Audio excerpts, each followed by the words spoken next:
Good morning, friends, and welcome to the pre-market view. US markets were marginally weak, and the Dow saw a marginal uptick, but overall the markets were flat. And European markets were down almost about 0.3 to 0.5%, led primarily by the utilities and the banks. Also, the trade surplus data that came out was not encouraging. And when we look at the Asian markets, Japan is up almost 2% as the G20 ministers have not overtly criticized Japan's monetary policy towards the currency, and that has gone down well with the markets, and we are seeing a good amount of strength across the sectors in Japan.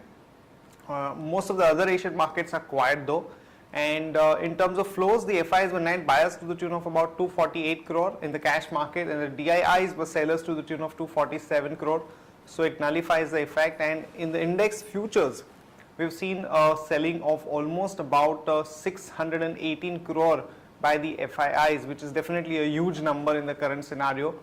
And talking about our own markets back home, Friday again was a bit dull, and the advanced decline ratio was not too good. The breadth of the market continues to be weak, and what is more concerning is the fact that we've seen the slowdown in the FII flows for the past about 3 to 4 sessions.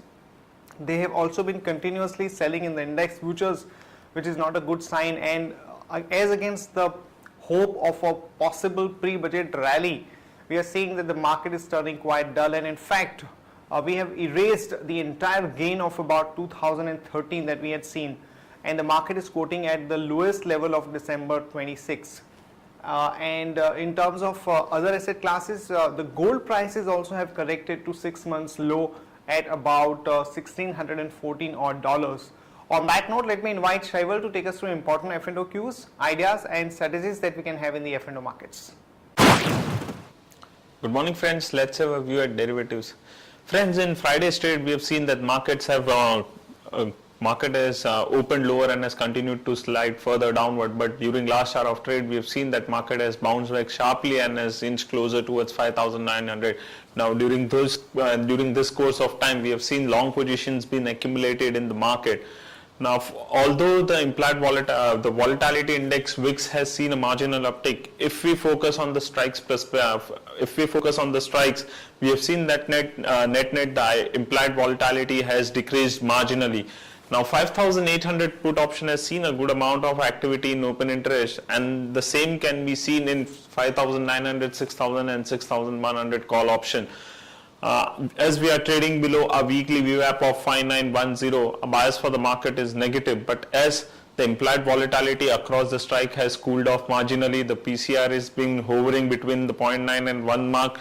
We may see a technical bounce in the market up to the VWAP levels, but on the lower sides, as a bias for the market is negative on weekly basis, we would be aiming for 5850. Now SGX Nifty is suggesting a positive opening, and we are also expecting a bounce in the market. So we would like to play on the positive side of the market by going long on IndusInd Bank with stop loss of 434 rupees 70 paisa. NHPC is also looking good. One can buy it with stop loss of 28 rupees 75 paisa, whereas one can go short on ITC with stop loss of 305 rupees 70 paisa. Thank you. Here are the important news and events that we are tracking today. On Jet Airways, there were talks in the market that the deal with Etihad could be officially announced this week, and now there are statements coming out from Etihad chairman that there is a need for revision in some of the terms, and they have not reached the final deal as yet, which is a bit negative for Jet Airways. Overall, they are on course to finalize this agreement, but since there could be some delays, expect some negative reaction in Jet Airways in today's market. And in case of Central Bank of India, the government is looking at infusing about 2,406 crore by way of preferential allotment at the price of about 78 rupees per share, which is positive for central bank. So watch out for some positive action in central bank stock today.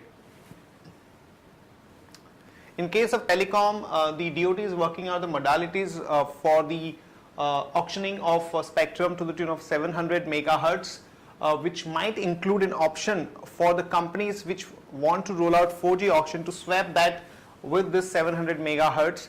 Remember, friends, that Reliance, Bharti, Aircel and Tricona are amongst the few players who want to roll out the spectrum in each circle for 4G services So this could be a bit positive for some of these companies, so one can expect some positive action in today's market. The government is on course to achieve its target of divestment to the tune of 30,000 crore, and the last one which could come up in the month of March is SAIL, where the government is looking at mobilizing about 3,500 crore. K in India, some positive news is finally the company has got the approval for drilling of exploration in the Rajasthan block, and this could take the output to about 2,15,000 barrels per day by March 2014, which is positive for K in India. One can go along with a stop loss of 298 and a target of about 313 to about 319.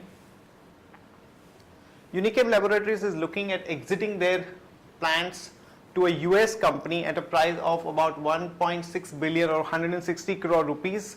So one can go long on Unichem Lab with a stop loss of 172 and a target of about 181 to about 184.